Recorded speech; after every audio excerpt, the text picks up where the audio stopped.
Steve Adubato here. We're talking the big picture in healthcare with our good friend Barry Ostrowsky, President and CEO, RWJBarnabas Health. Good to see you, Barry. Good to see you. Thanks for having me, Steve. How quickly does this healthcare landscape change in the state and nation?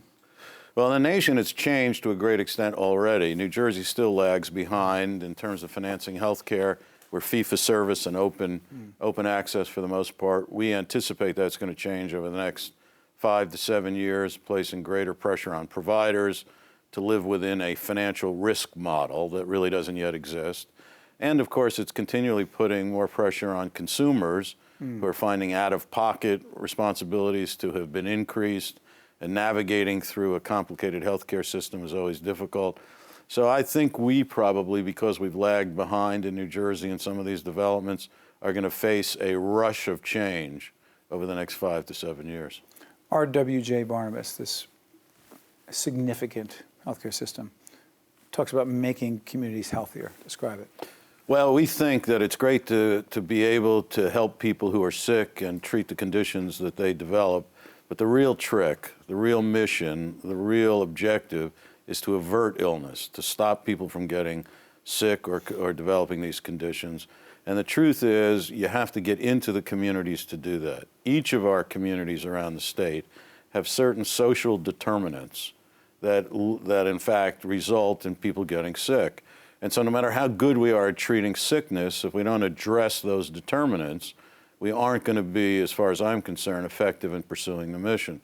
So we've decided, our organization, we've decided to come up with a social impact investment policy. Back up, a social impact investment policy. Right. Now, the word health care isn't even in there. That's right. Why? Well, because health is a result of the lack of social impact in certain areas.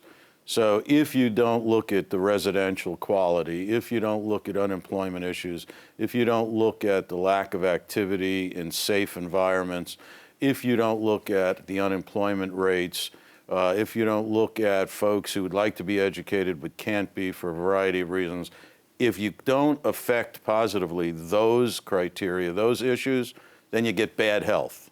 So it's not so much the health in those programs that we'll be looking at, it will be the people. They suffer from certain social determinants which lead to bad health. And we're going to develop programs in each of our marketplaces and try to match up what we know with some of those social determinants and have a positive impact on it. It's one of those mission-driven notions that will in fact take generations before we see the true payback. But we think that's part of what we should be doing. Now, we're going to be talking about the RWJBarnabas Healthcare system, what the footprint really is.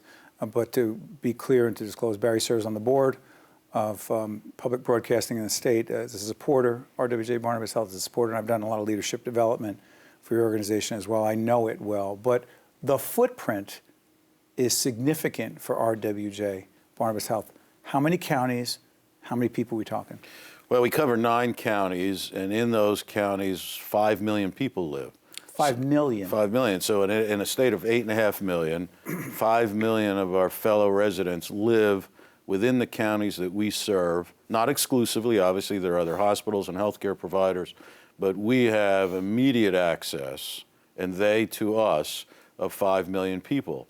And every marketplace is different. Neighborhoods in Newark are different than neighborhoods in Short Hills and Long Branch and Lakewood and New Brunswick and Rahway.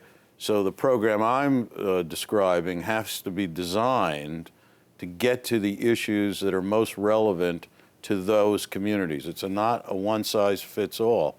We have 33,000 employees, and we have 9,000 physicians who honor us with their business. We think we have the intellectual capacity and the clinical capacity to address these things. It's going to be very exciting for us, and I think when all is said and done, it's one of the ways that a healthcare institution like ours can be more than a destination for sick people. If we're going to be successful, then we have to invest in our communities. The towns in which we're located have to understand that we're there to make a meaningful, positive impact, not just simply keep our emergency department open, awaiting people who are sick. But Barry, clearly you need partners to do this, because getting into the community, being more patient-centric, requires that the whole paradigm shift, and you're dealing more with religious organizations, you're dealing with social service agencies. You've been doing it all along, but isn't it even more important than ever before, right? It truly is. And you know, Steve, because you've led this initiative to bring together small, mission-driven local organizations that are Mostly not-for-profit. nonprofits, I was just going to say. Exactly, not-for-profit, who struggle with resource to do and pursue their mission.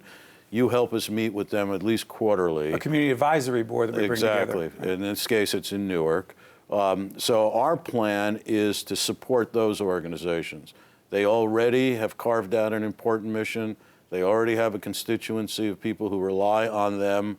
So rather than duplicate in any form or fashion that which they're doing, we're going to make resources available to them so they can expand for their constituent users what they do. So if you put this all together and you have an organization like ours with significant resource and a whole array of great skilled folks, and you work in tandem with these small organizations, now I think you have the ability to really get something done. A small organization, as you well know, has a certain level of skepticism about a big organization coming in and saying, we're going to do something, and they're disappointed, and rightfully so, if we don't recognize that which they're doing to enhance the community. So in our case, they're closer, they have the trust of the community. So it's not our intention in any way, shape, or form to displace those organizations, but rather to support them. But you know, Barry, before I let you out of here, what I'm curious about is this.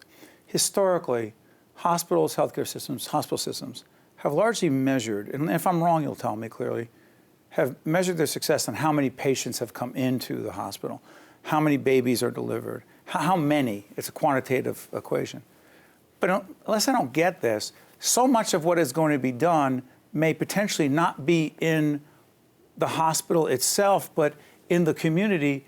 Then what's the metrics for measuring success? It's a great question. So the metrics that ought to be used is, and they exist already, what's the health of the community? The overall health? The overall health. So how many people suffer from a variety of conditions that we know can be averted? You can, if you stop obesity, you're going to stop the raging plagues of diabetes, of cardiovascular, and of cancer. People don't realize that one of the most predictable markers for breast cancer is obesity. So those will be the metrics on which will eventually be adjudicated. The difficulty is that no one's ever wanted to pay for that. Right. So it's not like Medicare or any of the private insurers will pay you to keep communities healthy. They are solely geared to paying you when someone gets sick. Fee for service. Fee for Different service. model. Volume makes a difference. So we've got to change that. We think we're big enough to lead that change. And as I say, I think we have the resources and the talent to do it. Barry Ostrowsky is President and Chief Executive Officer of RWJBarnabas Health. Barry, as always, thank you for enlightening us on a whole range of important healthcare issues that matter to all of us. Thanks, Barry. Thank you. Appreciate it. Stay with us. We'll be right back. One-on-One with Steve Adubato has been a production of the Caucus Educational Corporation, celebrating over 25 years of broadcast excellence.